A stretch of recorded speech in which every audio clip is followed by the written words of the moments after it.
We open on a shot of the ugliest digital burger I have ever seen being sloppily eaten by a trucker, which I like to think is foreshadowing. Okay, tell us, be honest now. How many drinks did you have?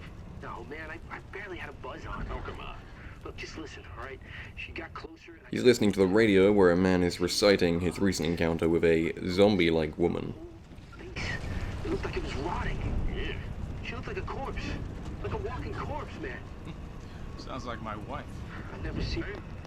Yeah, well, you got that right. If you freeze up around these things, they'll sink their teeth in the middle. I should attack somebody. Oh, come on. It's just getting good. I need some sleep.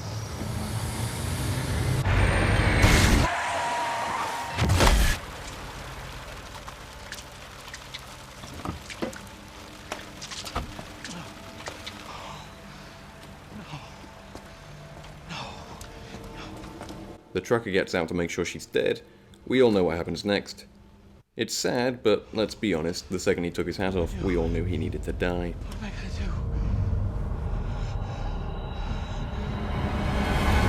do? We are introduced to our hero. Right? It's here that you will see the best character introduction ever. Before we've seen his face, what do we know about him? He drives a Jeep, and he listens to Dude Perfect music. Now, in just a few seconds, we have been informed that our main hero is 100% fictional. He stops at a gas station to refuel, and oh my god, what is that?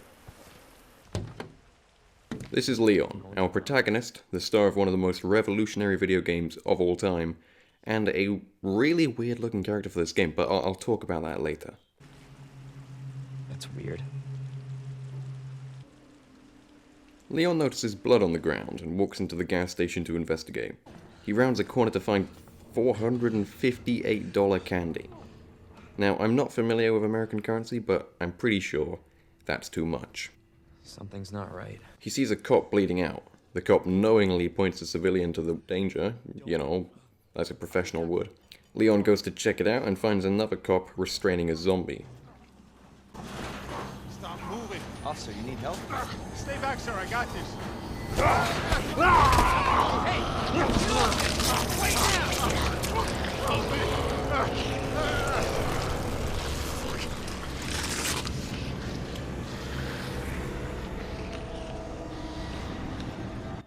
As the zombie stands up, I run past him. I find a key that'll get me out of the room. The zombie stumbles, giving me time to run past. I unlock a door, allowing me to escape, but now there are a bunch more zombies in the station.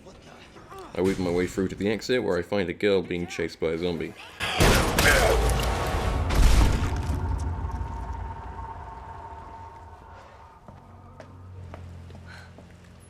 You alright? Yeah, I think so. Thanks. You can thank me later, when we're safe. The two drive off in a police car. The girl introduces herself as Claire. What the hell is going on? I don't know. She says that she's here looking for her brother. Now look, I love some of my family very much, but myself and every other sane person would give up the search once zombies came into the mix. Leon says they should go to the city, find the police station, and figure out what's happening, because apparently he's a cop. Yeah. They get to the city, but get ambushed by zombies. As all hope seems lost, our hero trucker from the beginning drives in like a maniac and knocks them free of the zombies. Leon crawls out the car, which explodes. Leon is unfazed by this, thanks to his steel eardrums. The trucker's truck decides to explode, but only after giving Leon enough time to predict its explosion. Oh no.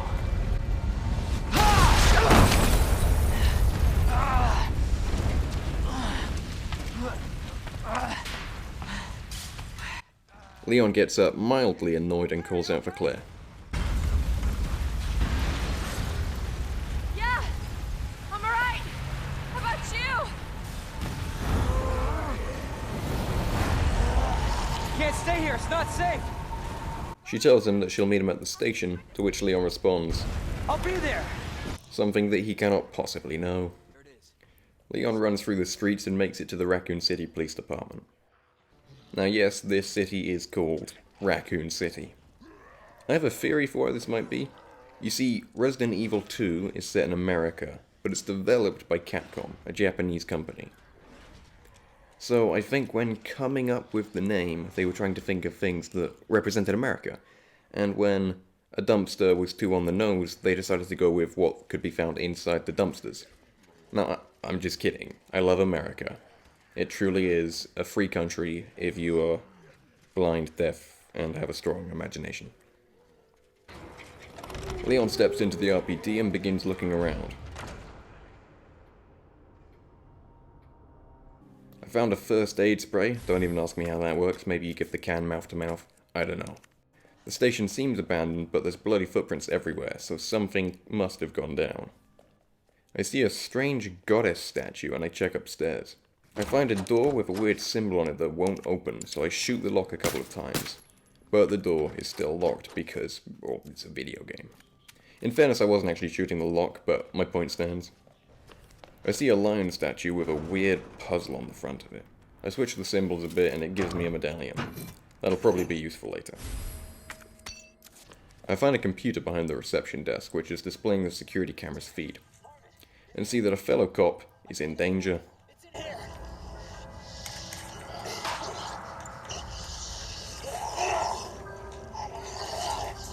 Send reinforcements!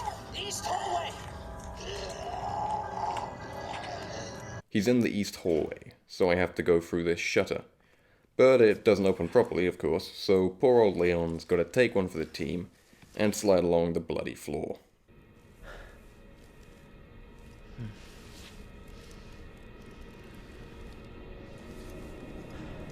I make my way down the dark corridor, keeping my eyes peeled for zombies. I find this speech room with a dead zombie on the floor, and look, I know this game is trying to be ultra detailed, but I think I would have enjoyed it just as much if this zombie hadn't himself. I come across the toilets and enter the women's. I always figured women's public toilets would be, cleaner, but apparently not, as this place is a mess. Hypocrites. And someone left another first aid spray. I really don't want to know what that was needed for in here, but I decide I will not be giving this one mouth to mouth. As I near the east hallway, I hear the cop banging on the door. He must be trapped in there. Open this goddamn door! I'll get you out!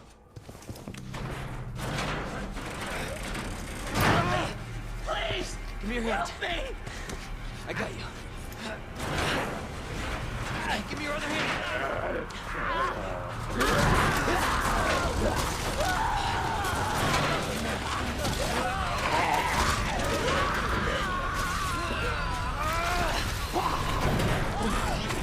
Clearly this guy never learned the elite defense back kick when he was young. You know, that move where you'd get on your back and kick your legs around as fast as possible and nobody could come close? I'm just saying that if he did do that, the zombie would have been obliterated. He had a notebook, but I don't have time to read it, as the noise brought a bunch of other zombies. I run through the hallway and start crawling under that door again, but Leon decides to take his sweet time, allowing a zombie to grab him. Fortunately, this zombie learned to hold before biting. Watch out!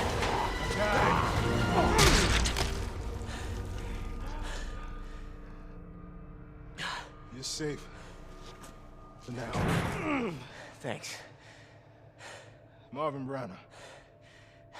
Leon Kennedy. There was another off strike. I couldn't...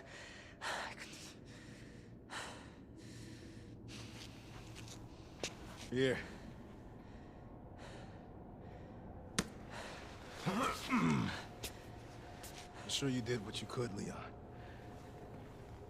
Marvin as a character is a great addition to this game.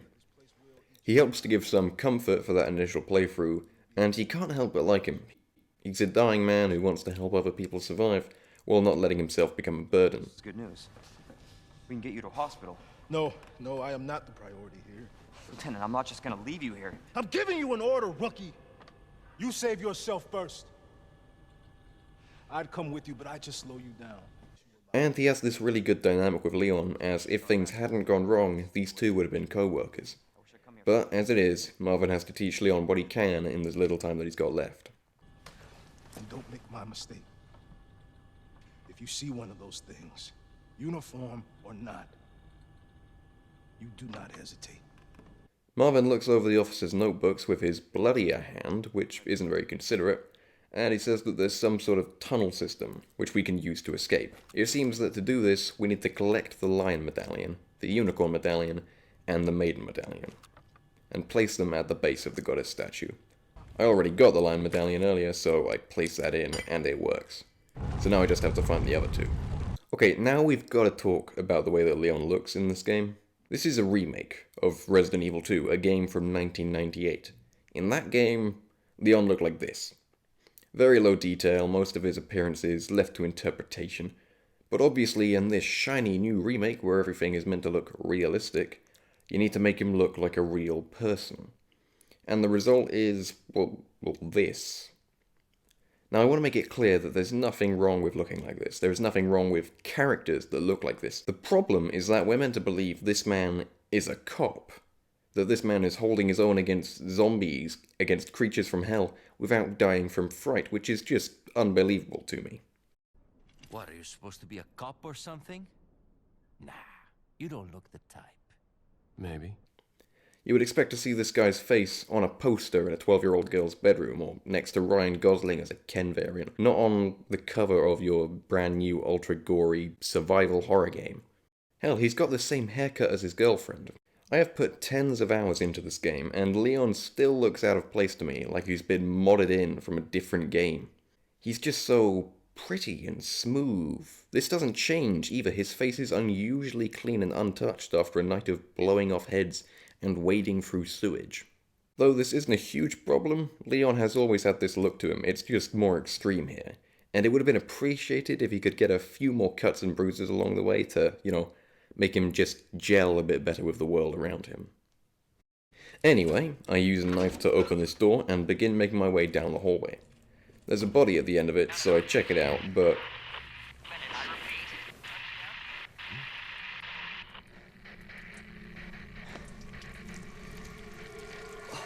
it turns out somebody, or something, has turned this cop into the throat goat.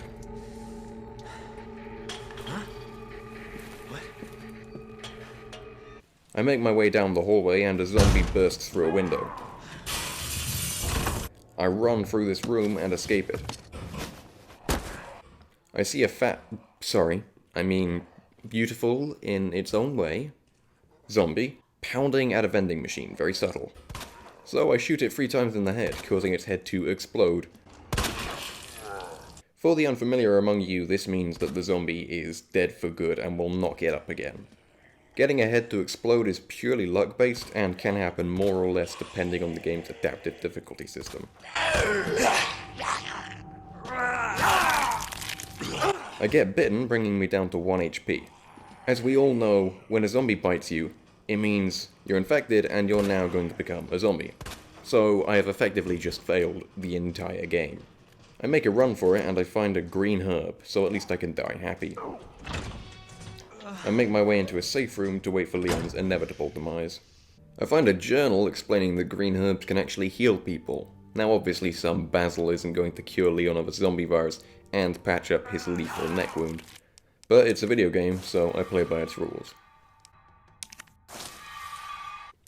Then I realize, if these herbs can heal physical damage and cure Leon of the virus, then that means that we can save Marvin. Just give him a couple green herbs and he should be good as new. I add green herbs to my find list, and go upstairs where I find this zombie who tries to go for style points mid-fight. It didn't go well for him. I get jump scared in the locker room. There's some boiling steam stopping me from moving through. I have to find a way to stop that. I find a safe in a police office. Normally you would need to find the combination, but that takes too long, so I've made notes of all the important stuff in the game. Here are mine if you want some. I find Leon's would-be desk, but it's shut with 2 locks. There's a note from Marvin called Rookie's First Assignment. It says that to unlock the desk, Leon needs to put in the initials of each of his co-workers' first names. I do this with the power of my notes. On the desk is a larger capacity magazine for Leon's sidearm. Wow. Some co-workers these guys would have been. What if Leon had run out of ammo in a firefight? Or because you locked away better equipment if he couldn't remember your names? Leon really dodged a bullet today. It's a good thing these people are dead. Oh, by the way, a little side note about Leon's sidearm. It's called the Matilda. Now, that probably doesn't mean something to most of you. It's a reference to an old film, 1994, I think, called Leon the Professional. It's about a guy called Leon who's a professional killer and has to take care of a little girl called Matilda. Now, obviously, that's not a pistol, but Leon, Matilda, Leon, sidearm, I think it's close enough. I go upstairs and see this shadow of something around the corner. Thankfully, it's just a statue in front of a lamp. But did you know, in a second playthrough, there's an actual zombie there? That's double expectation, subversion, something. As I walk, something scutters past this window, which I find quite frightening, as now it feels like I'm being watched. Kind of like my girlfriend when I watch through her windows at night. I just want to make sure that she's safe. I'm in the attic now, and there doesn't seem to be anything up here, except for the maiden statue. She has the maiden medallion right on her, so I need to find a way through. I enter a library where a bunch of zombies try to eat me.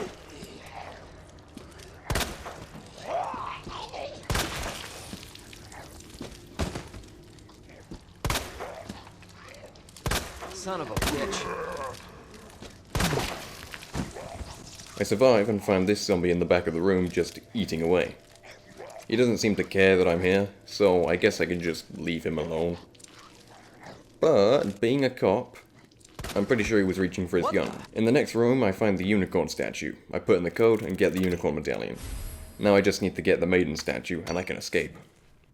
By the way, did you know that the symbols on the medallion statues are actually somewhat similar to, what are they called? Zodiac signs? Star signs?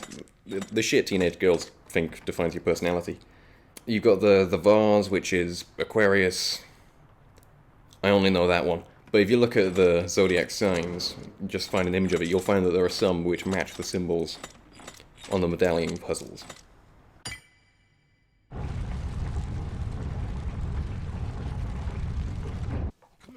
Marvin calls me down to show me that Claire, the girl from earlier, has made it to the station. I make my way to go greet her, but not before I find a green herb.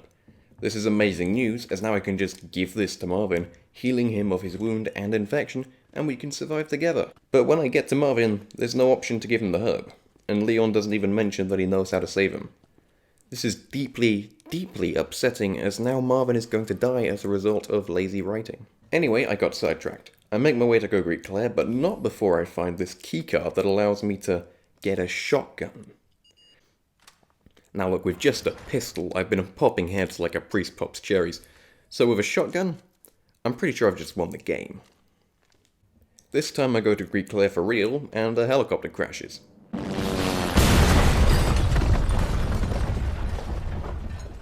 There's a green herb next to me that could save the pilot if we're being honest, but clearly we're not playing by those rules. Claire! Hold on! I'll be right there! Okay.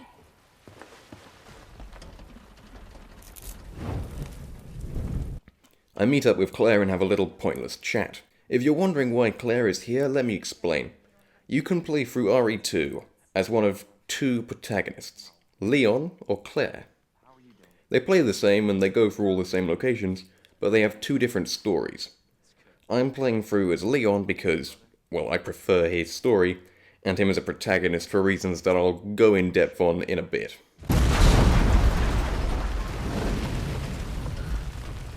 Damn it. You know what that means? Yeah.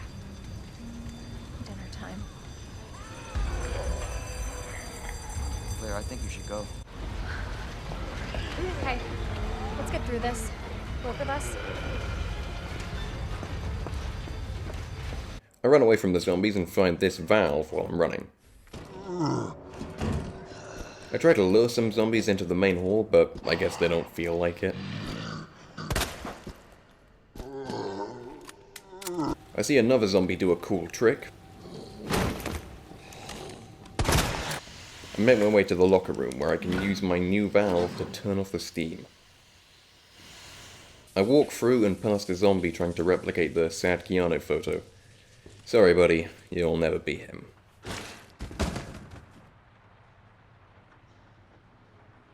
I see this strange creature who's probably popular with the ladies. The big scary skinless creature seems to be blind and navigates using sound. Oh, and they're called lickers. I guess we do know what that tongue do. And I see a very big handgun locked away. I will get that hand cannon. And then I see it. A bomb. I can use this to blast through the bars and get to the maiden medallion. I run to the maiden and set up the bomb. I stand back because safety climaxes first, and I get the medallion. A clicker tries to lick me, but I stun it with a flashbang. Lickers are blind, so I guess it's the bang that saved me there. I slide in the maiden medallion. And go to get Marvin. Leading to a scene which I honestly like. Hey, Marvin. We need to get you to a hospital right now. No, save yourself. Come on, I've got you. Go! Look, we can still make it out of here together. Just It's too late. I tried, Leon. But I couldn't stop it. We can't let this thing spread. It's on you now. Just go.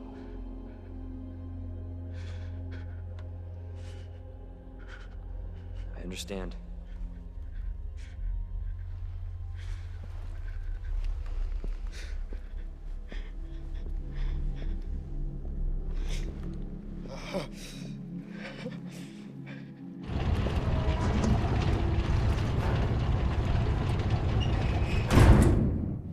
I won't let you down, Marvin.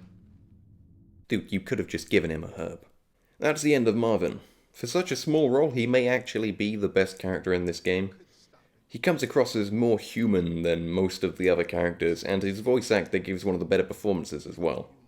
I just think he's let down by the animation, with a lot of expressions being a lot less subtle than you would expect, and his eyes look dead, but overexpressive at the same time. They seem to dart around to an absurd degree, in this close-up specifically. I mean, seriously, look at how much they move. He's having a direct, stern, focused talk with Leon. What could Leon possibly be doing off-camera to merit this much eye movement? I wander around the tunnels and run into this fella, who took quarantine the right way.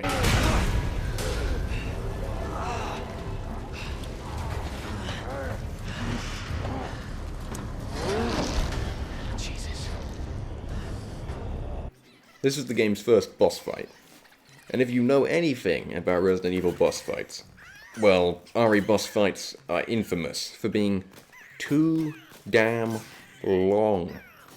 The bosses always take a full ammo stash to go down, and if it's a first playthrough, you'll likely think that you're doing something wrong, as surely this should be over by now, right? I've played multiple RE games since I learned this lesson, and it's always been true, except for the final boss fight in Resi 5. I was playing co-op with my sister, and the trademark sign started showing, right? The fight was taking too long. We started wondering if we were doing something wrong. But because of the rules, we kept going, and about 20 minutes of attempting the fight later, we realized that we had actually been doing the fight wrong, which I didn't even know was possible.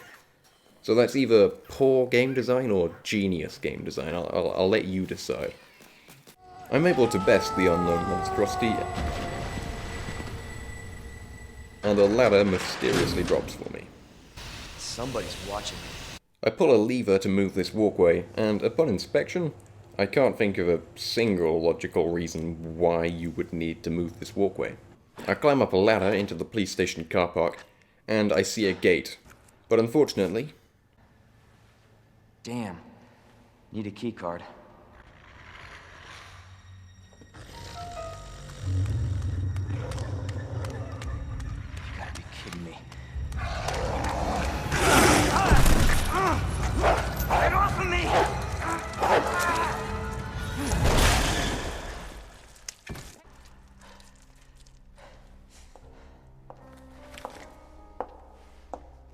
Lower it. FBI. Sorry. Thank you. For your help. Surprised you made it this far. FBI, huh? What's going on here? Sorry, that information's classified. Where you going? Do yourself a favor. Stop asking questions and get the hell out of here. Hey! I'm not done talking to you! Okay, I think it's time that we talk about Leon's performance. Leon is, for the first time, because this is a remake, being portrayed by Nick Apostolides. And his performance is... Somebody's watching. Damn. Need a key card. Leon Kennedy. There was another off strike. I couldn't... Now, I wouldn't call it straight up bad, just odd and a little bit inconsistent. I think some of his shortcomings can be put up to directing... That explains the horrible things I've seen. And reading a script that wasn't originally in English. Who's this? This is Sherry. Okay. I'm just assuming that, as some of these lines are kind of weird, and I figured it was a side effect of translation. Please do correct me if I'm wrong. But usually his lines are completely lacking in emotion, which combined with the monotone voice makes him sound like a prepubescent Duke Nukem. You've got to give it to him though, he isn't the model for Leon, but his vocal performance fits the face perfectly. The second we all saw Leon's face, we figured this is what he sounded like. Before you tell me, I know that criticizing acting in a Resident Evil, a series that had poor acting from the start, is just silly, as it's part of the RE formula, but they have better performances now. Hell, most of the other performances in this very game are good, which just serves to make this one stand out. So look, I don't want to make it sound like Mr. Apostolides is bad as Leon, because he's actually quite good. Just not in this game. Let me explain. Netflix released a short series, shortly after the RE2 remake came out, called Resident Evil Infinite Darkness, and the actors for Leon and Claire reprised their roles in this series. I watched the show with this knowledge, and when Leon showed up on screen, he sounded... Start talking. good. No, really, he sounded grown up, cool, professional, the way we normally expect him to. He displayed emotion in his lines. There were people alive in there. There were families alive in there. They didn't even try to get them out, so tough call, my ass. I actually went back to check it was the same guy, because they sounded so different.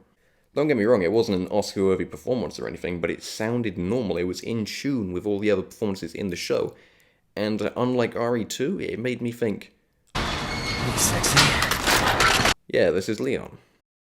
So what gives? These two weren't made decades apart, so why is this guy's performance so damn weird and alien here, but familiar and convincing here? Well, RE2 is the first time we ever see Leon. He's a young 20-something rookie, and in Infinite Darkness, he's an experienced, mature super agent who saved the president's daughter. Now this is just a theory of mine, but maybe the weird performance in RE2 is the side effect of some poor attempt to make Leon sound more youthful. It sounds unlikely, I know, but the theory will be either confirmed or denied soon enough, as the Resident Evil 4 remake is coming out soon, and Nick Apostolides is rumoured to be reprising his role as Leon in RE4. Leon in RE4 is already a mature, experienced professional, so if the performance is more akin to Infinite Darkness, I'm right. And if it's more akin to RE2... If I could just forget what happened that night. The pain. Even for a second. This time, it can be different. It has to. I follow the lady that dresses like a suspicious person in a cartoon. It seems she went through the jail, where all the people in lockup have turned. This lovely zombie asks for a piece, so I sacrifice Leon. She doesn't want Leon anymore, rude, and Leon goes in for a cheeky squeeze, the pervert. Around a corner and find a human inmate, which he seems thrilled about too. Real human. Hello, human. You been here long? Long enough. Are we the last ones alive? No, there's a few of us. Huh. That's good news, I guess. Yeah. That's of course Irons sent you. Irons? You mean Chief Irons? Is he still around? Who cares? Hopefully he's somebody's dinner by now. What do you mean by that? He's the bastard that locked me in here. I'm sure he had a good reason. He did. I was about to blow the whistle on his dirty ass. I'd have done the same thing to him, I guess.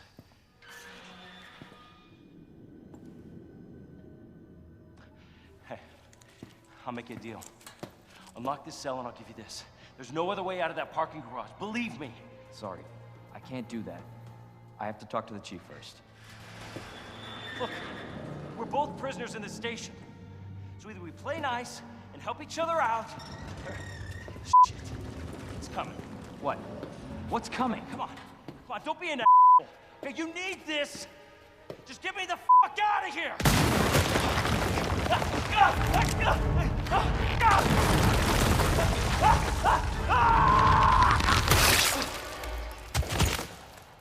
Oh my God.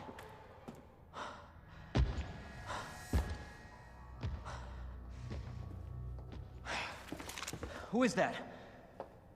It's just me. So you can put that thing away. She says that after he put it away. I don't even know what happened. It just happened so quick. I told you to get out of here. You wouldn't want to end up like Ben, would you? You knew him? He was an informant. Had information of use to my investigation. So what he said was true? Hey, you can't keep walking away from me. I don't even know your name. I'm Leon Kennedy. Find a way out, Leon. Before it's too late. Then we'll talk. Name's Ada.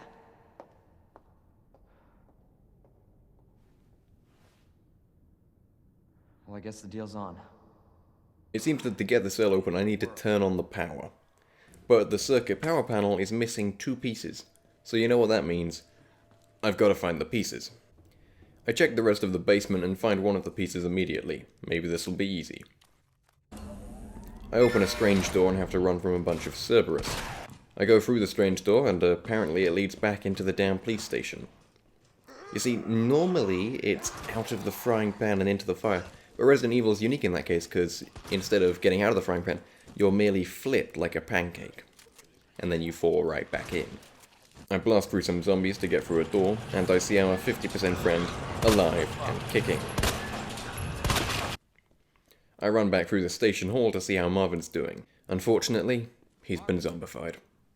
I give him the respectful death that he would have wanted.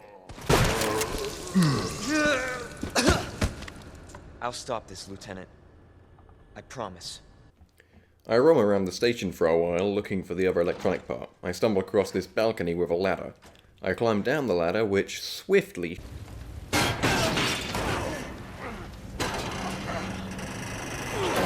shatters Leon's spine into a million pieces. Oh, no, he's fine. It's all good. I'm now stuck outside the station, and the only way back in is through the burning helicopter. Fortunately, there's a water pump, which I used to put out the fire, but when I go to the helicopter, this big fella in a flasher coat and a milady hat tries to knock my lights out.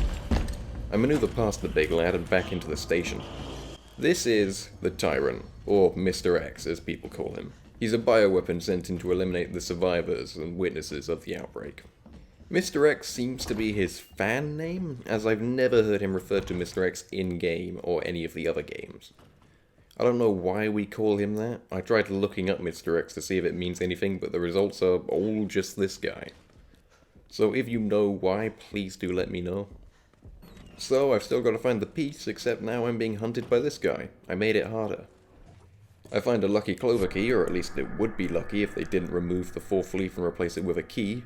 This is a metaphor for society. I'm able to lose the Tyrant and find an item that can get me up to the attic. I begin making my way out, but then I realize it's not my footsteps I'm hearing.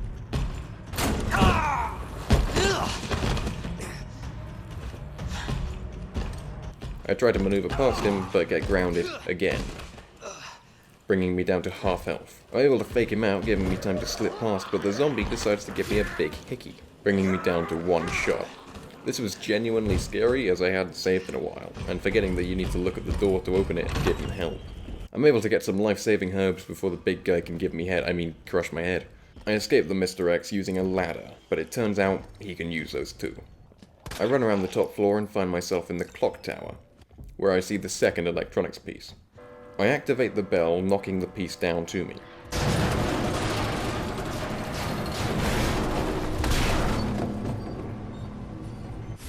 I've probably brought in a bunch more zombies, but yippee.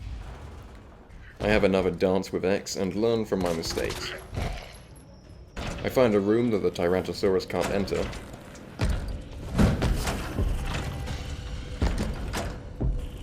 And wait for him to leave. I see this zombie teasing. He thinks I won't do it. I also find this fancy box which contains a police badge USB. I think this USB is what I need to get that hand cannon from earlier, so I make my way towards it. But let's talk about the Tyrant. He is a roamer slash hunter slash pursuer slash uncle. He basically looks around the police station for you. Even when you can't see him, he is actually there marching around looking for you. I think this is really cool as it creates this proper sense of immersion. I still remember one time when he was chasing me and I had to make it to a safe room, but he was too close, so I had to take the long way around and I lost him. But just for me to make my way to the safe room and come face to face with him because he had taken the short route. It's moments like that where the idea shines, but in honesty, I don't think it's executed too well here.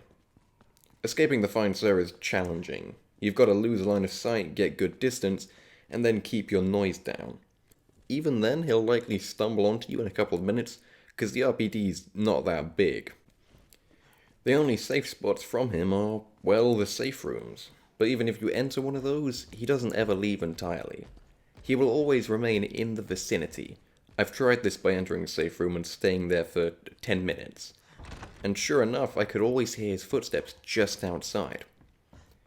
You're always on a mission in RE2, always doing something or going somewhere, but if the Matrix reject spots you, you've got to drop that and lose him, which can be quite frustrating when you're new to the game and don't know how to properly deal with him yet.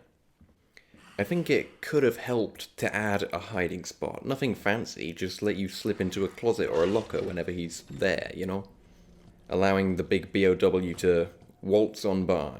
I realize that could sort of break the game, but there's quite an easy solution. Just make it so you can only hide in the same place 3 or 5 times before he gets wise and starts checking them. This helps to make the situations with the big girl more interesting, and allows players a proper way to bypass him. Anyways, I make it to the police office, get my hands on the massive cannon, and make my way to the basement. It seems that the car park is full of Cerberus. They're too fast and too small to hit, so I bob and weave my way through, and by some miracle, I don't get bitten. Which was great until I realized that I had forgotten both of the electronics pieces, the pieces that I need to get into that cell. I try bobbing and weaving past them again, but almost immediately get brought down to one shot. I grab the electronics piece and a heal. I get the cell open and grab that keycard. Huh?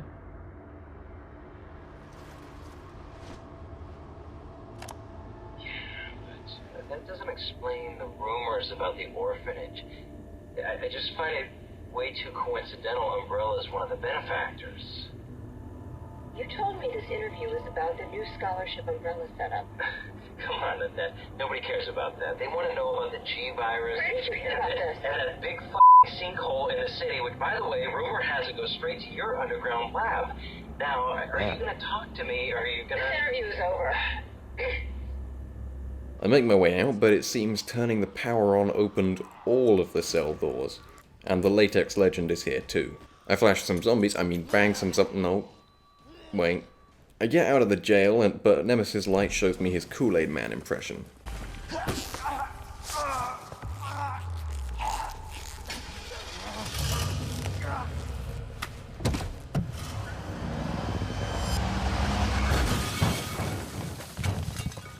Ada comes to Leon's rescue and delivers a line that I believe describes the entire Resident Evil series just perfectly. Nothing dies down here. She's the one.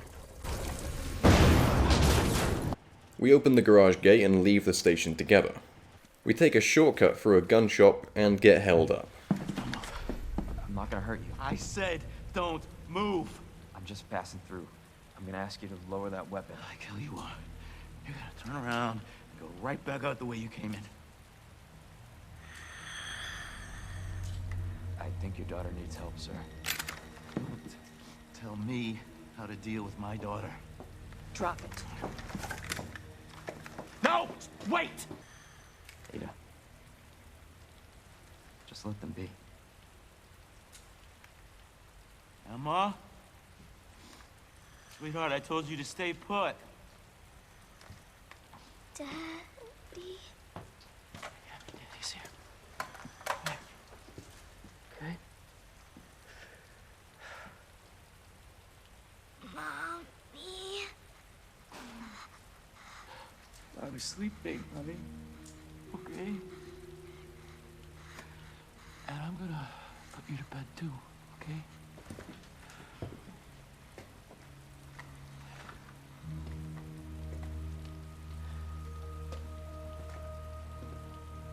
Just go.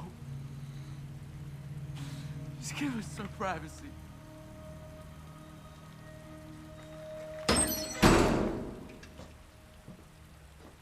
Did you know that having kids is just keeping cum as a pet? Moved by that good performance, Leon is now determined to save the world, so we're following Ada's lead. My mission is to take down Umbrella's entire operation. We may not make it out. Whatever it takes to save this city. Count me in. Ada tells Leon about Umbrella, a pharmaceutical company which made the virus, and their head scientist, Annette Birkin. Umbrella didn't make the scientist, she's just like she's the woman we heard interviewed in the recording. After you. Gee, thanks. We head down into the sewers to their underground lab. After a brief jaunt through the sewers, Leon decides to perform a 3-point landing in actual crap. Wait there.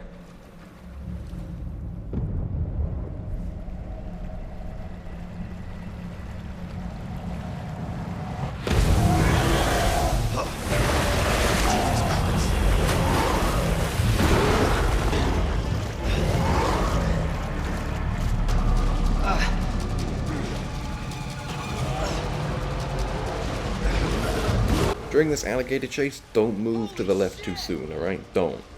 As the alligator goes in for 2 bites, not 1. I didn't know this, which costed me 50 minutes of gameplay on my F+ playthrough. Leon gets the alligator stuck on an explosive pipe and fires a kill shot.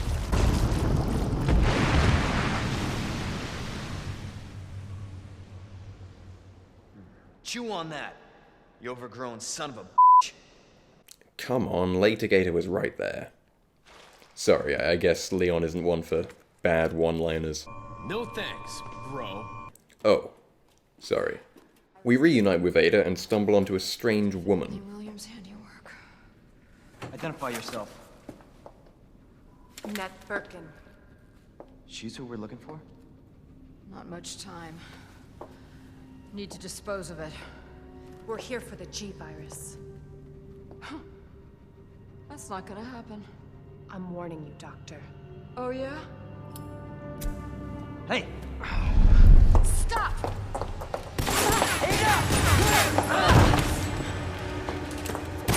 You'll never get the G-Virus!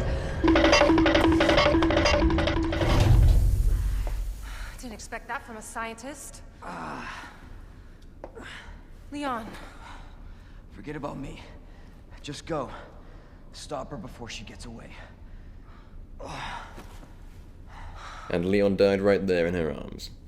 I'm just kidding. Ada gives him her jacket of healing, leaving her with nothing but a sexy cocktail dress. It must be in the nest. In the apocalypse?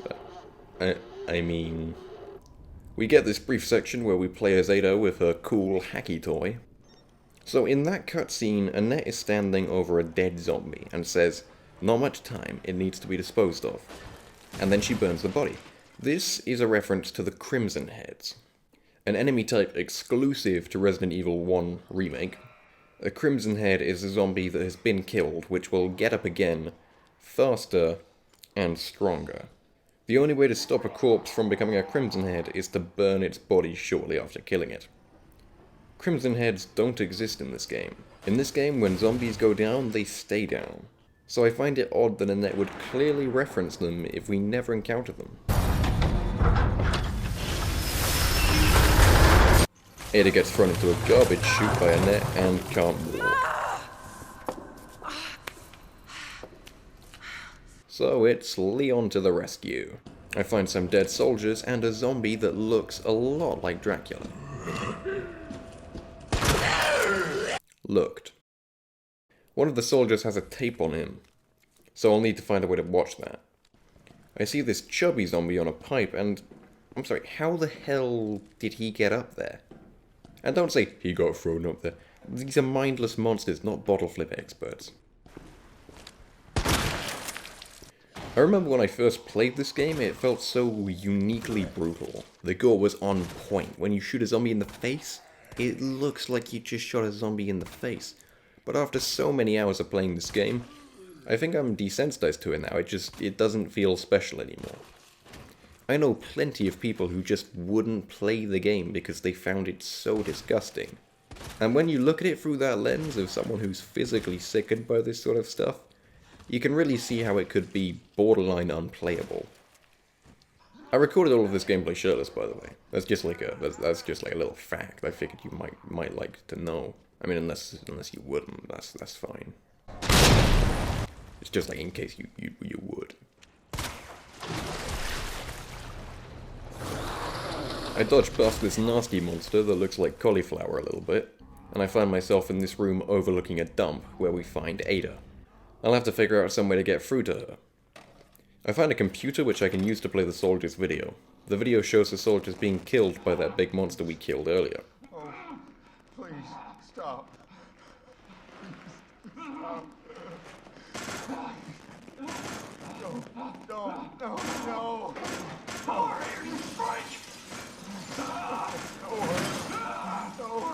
The soldier filming begs the big strong monster not to hurt his weak vulnerable friend. Kind of like a gay orgy, I imagine. I find a safe which has the combination written on the side. This means that it's no longer a safe, it's just a... The safe contains a part for my shotgun, which is great because now it's big and long and everyone will want to hold it. Now don't worry kids, size doesn't matter. It's personality that counts. But let's be honest, not packing much in that department either. I open fire on these two zombies, but my mum comes in and distracts me, allowing this zombie to get a hit. Upset to have let this zombie get the better of me, I shoot it an unnecessary amount of times, prompting my mum to say, "That's disgusting," and leave. The audacity. I get grabbed by one of the cauliflower monsters, but I feed it a grenade, so it's all good.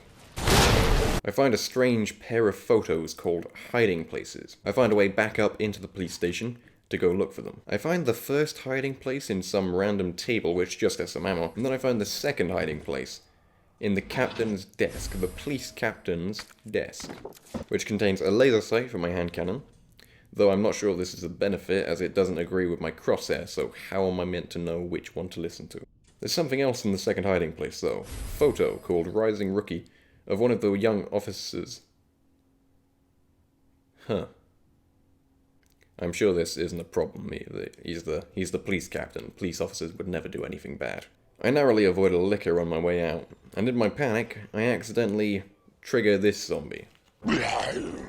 If you didn't know, this zombie here only wakes up if you walk through his side of the office. I'm not too mad, it gives me a chance to use the hand cannon. The hand cannon is an instant kill headshot on all zombies. I go back down to the sewers and I find this weird biotunnel which seems to be breathing. It's full of cauliflower monsters which I run past. I'm telling you, this game was so much harder before I knew you could just, like, walk past half of the enemies. Seriously, you don't even have to kill a licker, you can just walk. Just keep walking and they'll follow you, but they won't catch you. Just keep walking. At the end of the tunnel I find a flamethrower and some plugs which I can use to open the door to Ada. I get the door open, but it turns out I need to open the actual doors to the dump room as well. I turn on the power, but before I can leave I'm ambushed by a big arm. Fortunately I know the place where the arm can't reach me. The monster bursts through the door, and it's the guy we killed earlier. This is the second boss fight of the game. I have to hit him twice by swinging the container at him. I knock him down and call in the container, but he was too close to the safe zone, and I miss. You've got to understand, I have never missed him with the container. Not on my first playthrough, not my second playthrough, not my third playthrough, never on any playthrough have I missed him with the container, until now. I pick myself up and try again. I hit him this time, that's good. Just one more hit to go. I down him too close to the safe zone again, but I've got a plan, I throw a flashbang to stun him, it's too late. I miss him for the second time. I'm now cornered, out of materials, I've got nowhere to go. Now look, I know this can be embarrassing, but it's perfectly natural, and it happens to most boys your age, okay? But seriously, new rule for the container fight, don't down him next to the safe zone. I try again and it goes much better, though I do down him near the safe zone again.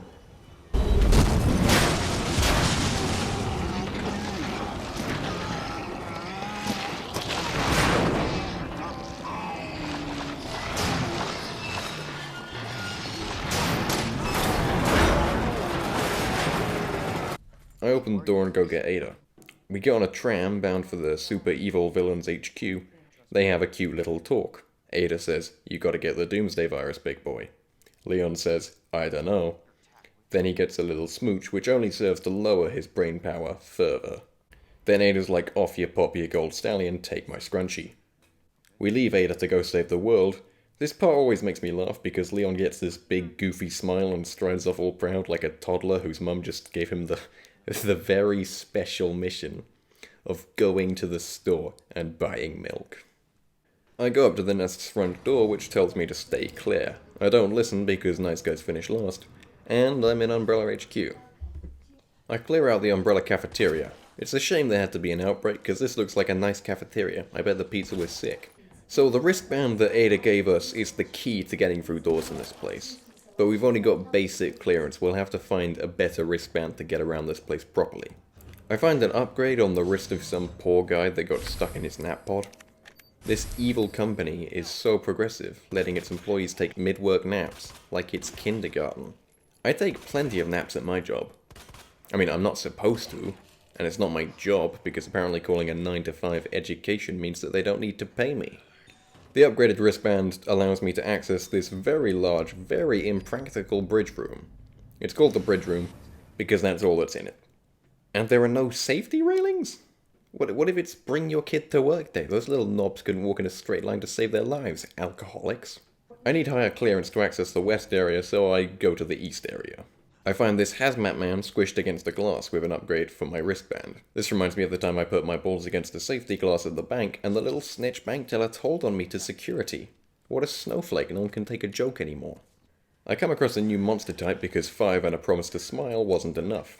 The monster is plant-based, so I make like my uncle taught me, and smoke weed. Oh, thank you. I'd like to thank my mum, and your mum. Oh, you guy. I find this weird dispersal cartridge, which I think is the key to getting our hazmat man down. I burn poor little Mary Joanna some more, and I find a little outbreak and fill up the dispersal cartridge. I find this really weird corpse, which has confused me for ages, as no monster has been established to do whatever this is. I find this note which says I need to freeze the cartridge to use it. So I've got to find a freezer somewhere now. I climb down this ladder to the lower floor. I don't trust these zombies. I found somebody's trophy for gawking. Man, this outbreak sucks. There was someone here with an award for gawk, and now I've probably just blown their head off. I need to find a way to turn the power on. People always complain that this game is too dark, not just tonally, but literally. When I first played it, I had the same complaint, so do you know what I did? I turned up the brightness. One of the downsides of this is that the game looks a little flat, but I think it's a worthy compromise. I find a small box which I use to turn the power on. This unlocks all the doors, and I find the freezer. I freeze the cartridge, so now I can disperse it across the greenhouse, and hopefully knock down that bracelet. Dispensing solution now.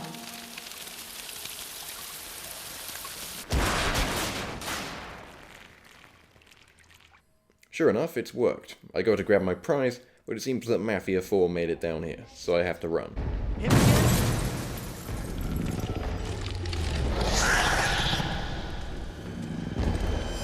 I finally make it to the West Wing, where I find another dead soldier with another video. I find a computer to play the video.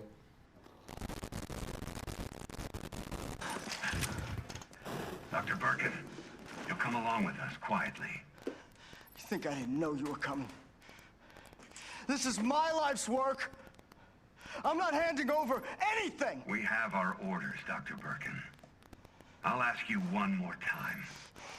Hold your fire!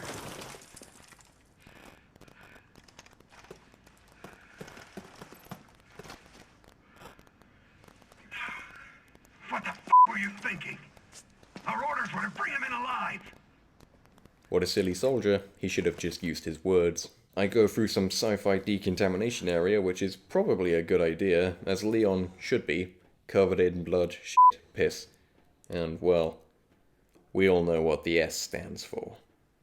I walk in, get the virus, which is suspiciously easy, and I go to leave. But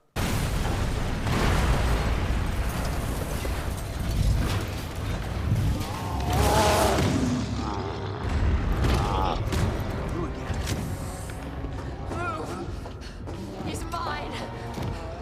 This has to end. What the hell's going on? Sorry, William. You left me no choice.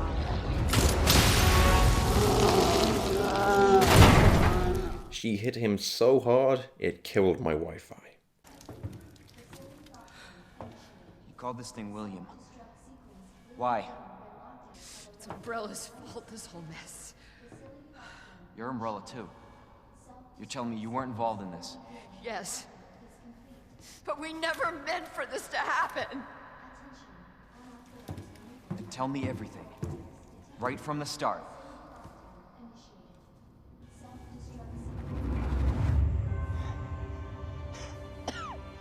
You don't get away that easily.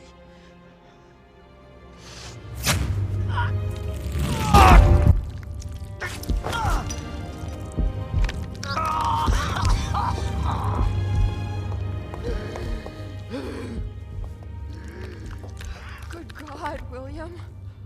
What have you done? That was not the whole story right from the start. We made the G-Virus, but we never intended You can this spin it any way you want. You're still responsible. Damn, this thing is strong.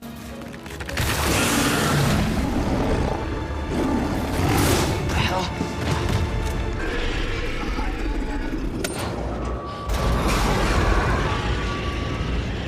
What are you doing? We can't let him get away!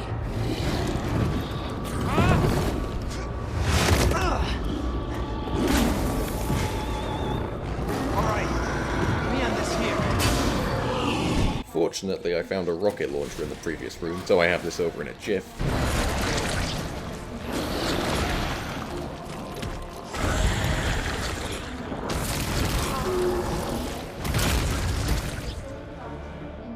Okay, so Birkin injected the virus into his right half, okay? And that's the part that got all strong and mutated, okay? So just hear me out, okay? Good God, William. What have you done? Fuck's sake. So Leon gets back up to Annette. Jesus. That looks bad. Feels worse. Believe me.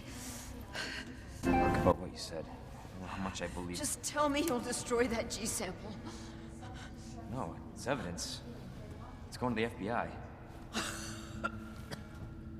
You trust that bitch? What's that supposed to mean? She's not FBI. She's a mercenary. She's gonna sell it. The G-Virus is gonna go to the highest bidder. Bullshit. I hope you're right. But if the G-Virus gets into the wrong hands...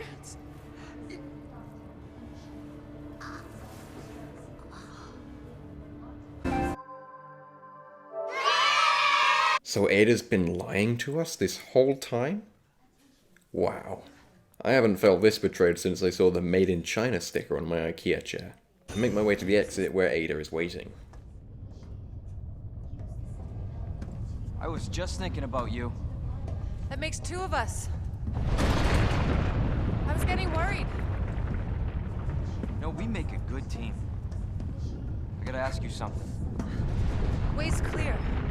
Please, tell me you got it. Oh, I got it.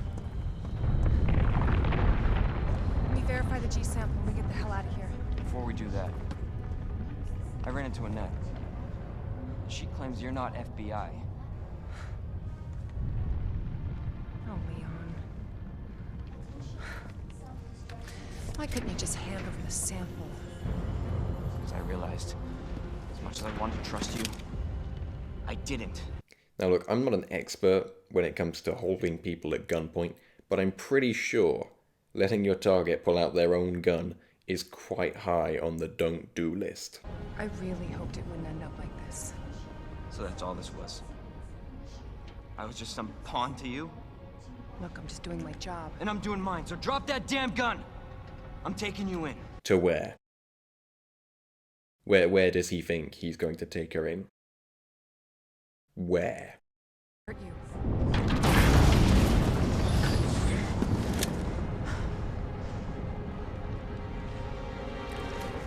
And you shoot me.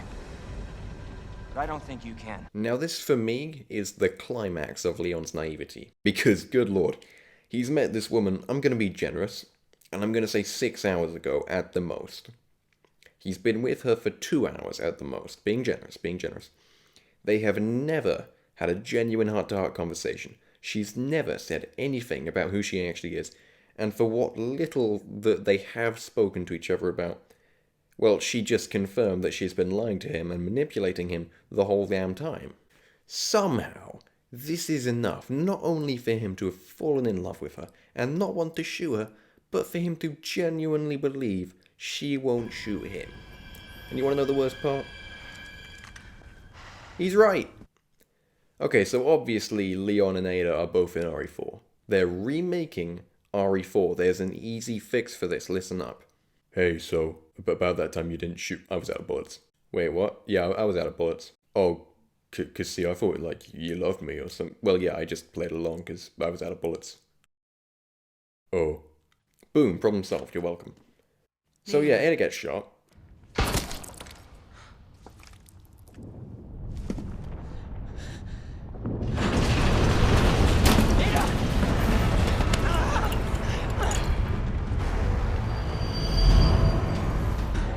No one gets that sample now.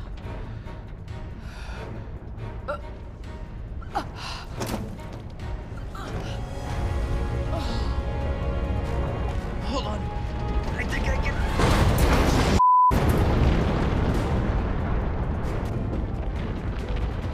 I give Leon a lot of crap, but look at that angle. This man is clearly some sort of Korean god.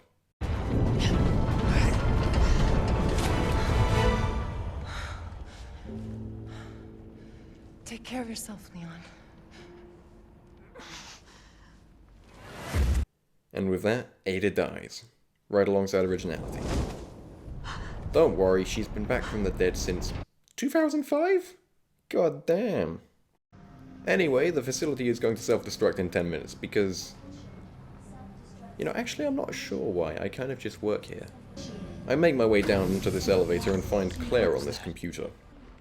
Claire! Leon? You're down here too! Yeah, but the whole place is coming down. Listen to me. You need to get out. Fast. Yeah. There's a way out. We can make it. Where are you now? Claire, you still there? Leon? Hey, Leon, you're breaking up. Forget about me. Just get out of here. Damn it. I heard somewhere that in the early stages of development for RE2, they were actually testing co-op, where 2 players would have gone through the campaign alongside each other as Leon and Claire. Obviously, this isn't in the final game, but I really wish that it was. RE5 was one of the most hilarious and entertaining co-op experiences I think I've ever had. And this game would be so damn good in co-op. Imagine slowly creeping the halls of the RPD with a friend, sharing ammo, discussing who should get which gun, having your buddy shoot a zombie off you just before you get bitten, luring a liquor away so that your buddy can get the key. It sounds like a dream co-op experience, and it's such a shame that they didn't stick with it. Oh yeah, Big Cheese is back.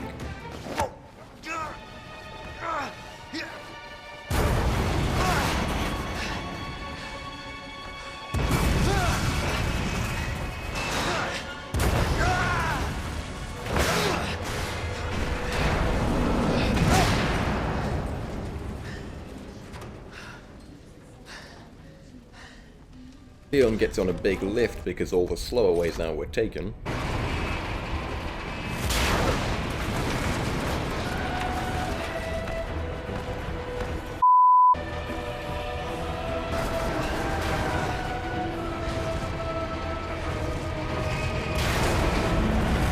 The old fella is with us, shirtless and on fire, so you know that this fight is about to be really dangerous and just a little bit arousing. It's a long, hard fight, and just when it looks like Leon might not make it,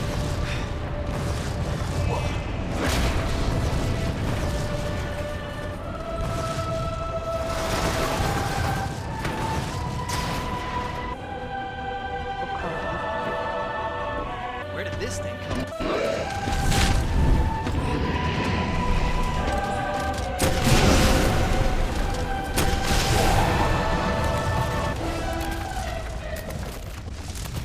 the Big Daddy is down.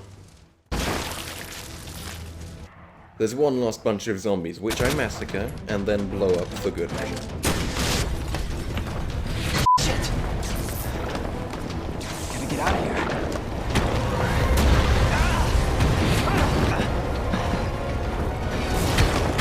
Leon catches a train out of there, and he's safe.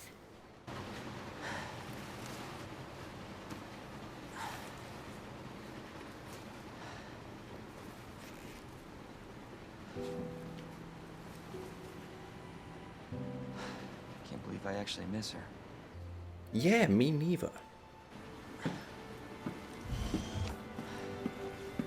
Leon? Hey, Okay, so that's Leon's story, but what was Claire up to? Yeah, I'm almost there. Claire rides into town and stops at a gas station. I'll be back as soon as I find Chris. She gets surrounded by zombies and meets Leon. They get in the car crashes, and they're separated. I'll meet you at the station! Claire arrives at the RPD later on and meets Leon at the gate. Claire finds a way in and begins looking around the RPD, collecting the medallions to escape through the tunnel. Look, I think to properly explain all of this, we need to talk about the A-B scenarios. Okay, depending on your choice, you can play through Resident Evil 2 4 different ways, 2 ways for each character. You can have Leon's A scenario and Claire's B scenario, which is what I'm showing you here. But you can also have Claire's A scenario and Leon's B scenario. Whoever's A scenario it is will go first. They'll be the first one to enter the gas station. Hello? Hello? Anybody here? there?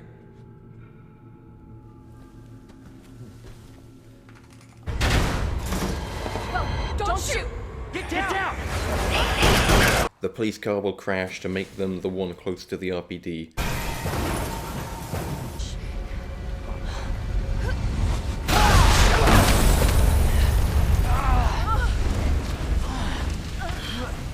They'll be the first ones to see everything.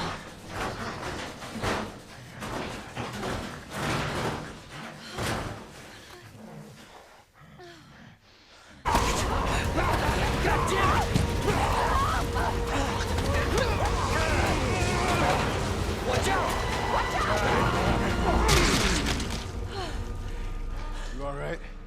Yeah. And they'll get to meet Marvin. In a B scenario, the character will start outside the RPD gate, meet your weird uncle early, solve all the same puzzles, and go through the tunnel. This is quite a unique idea, but unfortunately, there are almost no differences between an A and B scenario after this point. You see everything in the same place, in the same order, as you would an A playthrough. The only other difference is that you can get an extra boss fight and an extra cutscene at the end. This means that once you've seen both B playthroughs, there really isn't a reason to play them again. You get a rather abrupt story in the B playthrough because you don't get those early moments with Marvin.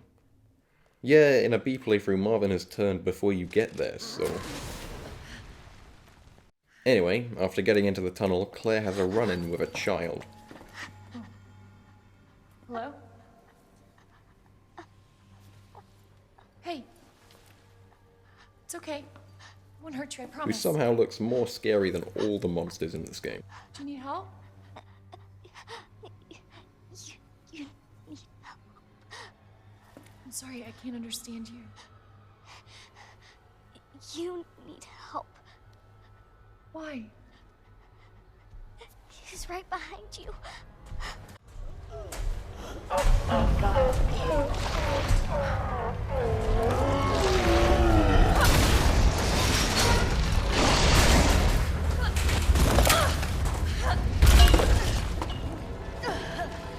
A child that clearly wants us dead, because how can you be that vague unintentionally?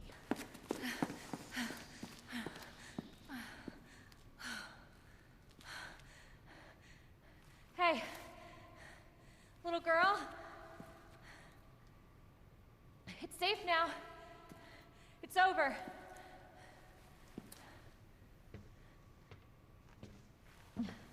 Are you sure? Yeah, I promise. Everything's fine. I just need you to lower that ladder for me. Will you help me find my mom? Your mom is down here? I think so. I hope so.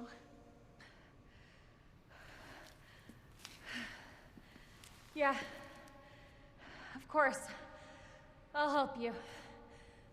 Claire and the ball and chain have a good heart-to-heart. Where's your dad? He, worked with my mom, but he's gone. Wow.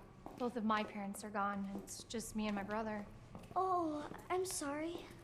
Don't be. It means we've got something in common, and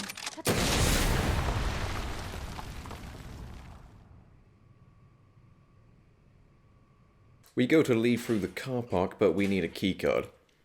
Then this sweet old man decides to come and take the child. This is great news for Claire, as now she can focus on surviving this apocalypse and not this small child who, let's face it, would probably just get sexualized in a sequel or something and... Jake! Oh, come on, Japan. Why don't you throw in an octopus while you're at it? I mean, don't... No, wait. We'll fix that. Oh, yes, we will. Now Claire has to find a keycard. She finds the keycard. And gets a call from Lester telling her to head to the orphanage. We then get this brief segment where we play as Sherry trying to escape.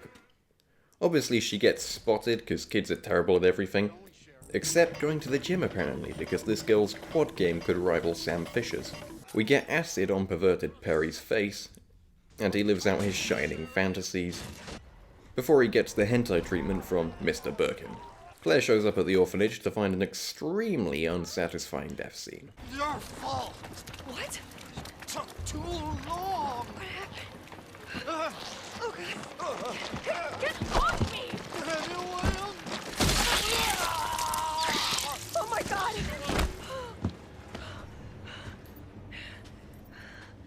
Jesus Christ!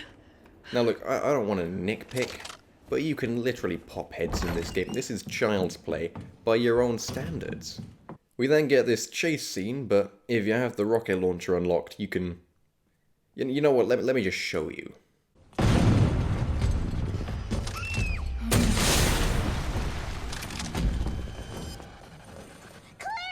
It's behind you! Don't stop!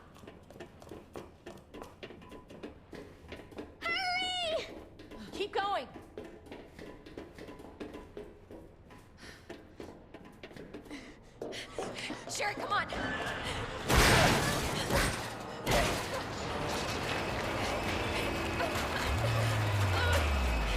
We get saved by Birkin, and I've got to ask, how does Mr. Xe survive this? I played Claire's campaign first when I got this game, and when he dies here, he never shows up again. So when I played as Leon, I damn near soiled myself when he shows up alive and well in the greenhouse. But they never explain how he survives this. You could theorize that he regenerates, yeah, but his fancy coat is all fine. Does that regenerate? And I'm sorry, but if he can come back from this, then he can probably come back from this too. Sherry calls the big Birkin Daddy. We exceed the elevator's weight limit and fall down the shaft. Are you alright? Can you hear me? Claire? Claire, you have to get up. He's going to get us. Wake up! Wake up! Wow, she really just left Claire just to save her own skin? This kid keeps getting worse. I want it in the record books that this kid ain't a real 1G. We run into Annette who says this. I need to find Sherry. My daughter is not your concern.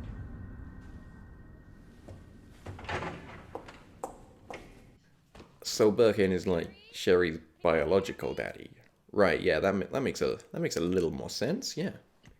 We find Sherry stuck in a dump, and we need to go get her. Seriously? Yeah, you know, if I wanted to babysit an AI, I'd play The Last of Us, or Infinite, or Spec Ops, or, you know, Resident Evil 4. We do the container fight, I don't miss him this time, and we get through to Sherry. It turns out she's been infected with the G virus by her father. What are you doing? I'm here to help. Sherry's been implanted. She can't be saved. Are you fucking kidding me? You're her mother. Get in here! You don't understand. William is still out there, and if I don't stop him... This conversation is over! Wait!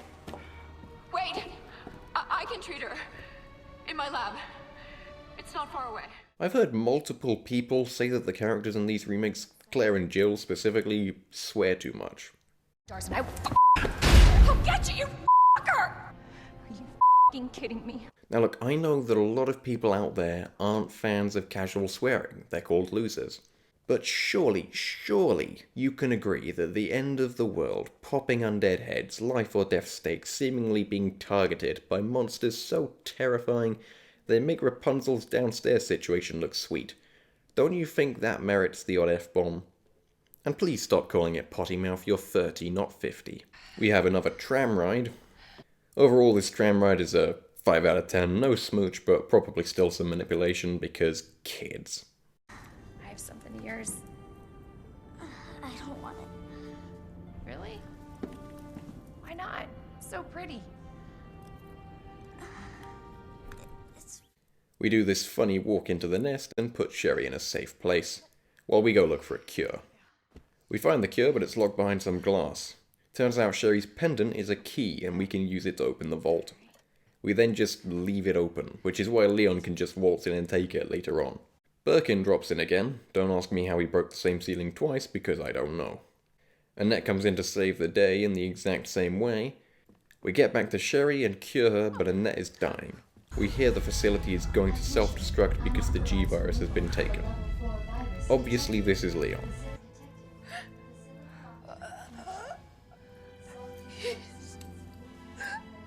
Save my daughter.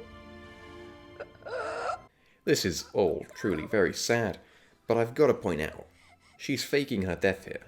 Otherwise she can't go help Leon with his fight and proceed to die on the other side of the facility with a broken bridge so she doesn't get back over.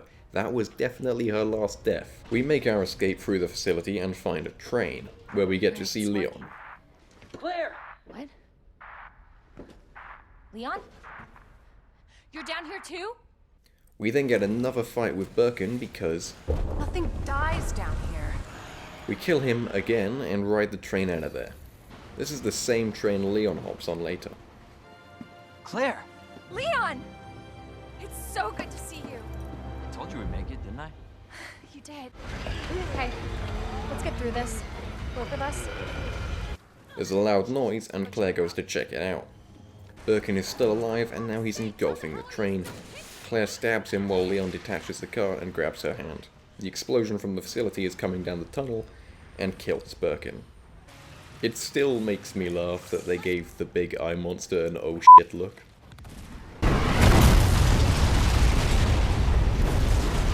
Anyway, they ride off into heaven? We get one final cutscene where this little psychopath suggests Hey, you guys can adopt me. Adopt you? like she didn't watch her mum die painfully less than 24 hours ago. So, are you guys like boyfriend and girlfriend? No, we're just... well, we actually just met last night. So now that stops you? So, yeah, I prefer Leon's playthrough for a few reasons. One, Claire's voice acting is better. I know that sounds dumb, let me explain. Claire is a lot more consistent and a lot more convincing. But when you compare that to the Terminator's closeted son, she just comes across as normal and not as bizarre or unintentionally amusing. Her plot seems more believable as well. Look, what I'm trying to say is that Leon's playthrough is funny. For all the reasons I mentioned, I prefer it because I laugh at it. Not to mention, I don't like the dynamic between Claire and Marvin as much as the dynamic between Leon and Marvin. Marvin goes overall a lot easier on Claire. He's more gentle. Hey. Hey, we should probably get you to a hospital. Hold on. Forget about me. I can take care of myself. No. Don't be ridiculous. You're gonna need some help. Listen, Claire. Save yourself. So you can see your brother again. Now, you'll probably need this. No, I'm not taking that. You're gonna... If you see one of those things, no matter who they were, you can't hesitate. Take them out if you can. Or you run. He doesn't pull the gun, which I always thought was a nice touch. Just go. Save yourself. Come on, it's bad. We gotta get you to hospital Please, now. Claire. We both know how this is going to end. Get out of the city. We can't just leave you here. Claire, please, go. I imagine this is due to chivalry and respect for her older brother Chris, who literally punches boulders.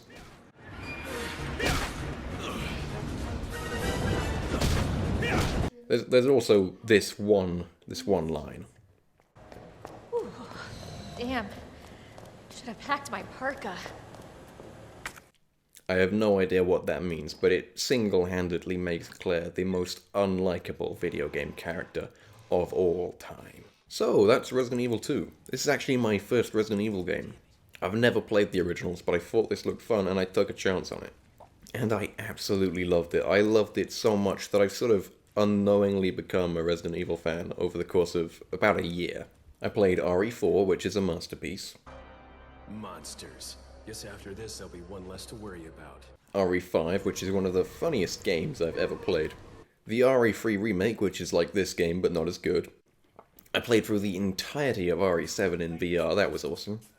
I haven't played RE8 yet, but I definitely will. I played the RE1 remake from 2002 with its security camera gameplay. I own RE0, which I'll get around to. And I even got Revelations for the bloody 3DS. I've yet not to enjoy a Resident Evil game, and it's all thanks to this one. Sometimes I feel nostalgia for this game, which is weird because it's like 3 years old, but I just get the urge to play it again. The shooting feels just right. With a great combination of accuracy and impact, I cannot even begin to describe just how excited I am for the RE4 remake. I am fully convinced that game's going to be a masterpiece all over again. Wait, what? It's only going to be on the new consoles? Oh, come on, PS5s are a myth. Name one person you know that actually owns a PS5. Yeah, exactly. Oh well, I guess we can all play it when the PS6 comes out. Anyway, if you've made it this far, thank you, and please consider checking in later This is a new channel and I'm going to make a lot more of these kinds of videos, more Resident Evil, and everything else. Goodbye.